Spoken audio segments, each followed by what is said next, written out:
Hai semua, bertemu lagi. Hari ini saya berada di Kampung Berandang, tepatnya di Kecamatan Santali Rabayu, Kabupaten Aceh Utara. Kampung Berandang itu memiliki luas wilayah lebih kurang 12 hektar, yang mana di dalamnya itu ditempati oleh lebih kurang 600 orang jiwa. Di antaranya terdapat 150 kepala keluarga, yang mana menempati di setiap 6 dusun Kampung Berandang. Mengenai informasi sendiri tentang Kampung Berandang, saya dapatkan dari Kepala Gesik Kampung Berandang, yaitu Bapak Yulinur Eka Syakban. Berikut cuplikan wawancara yang saya lakukan. Masalah yang ada kalau kita bilang sudah punya tentang besar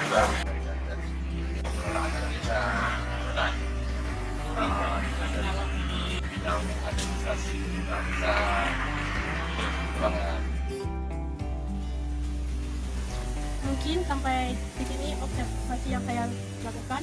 Bagi dan kurang saya mohon maaf.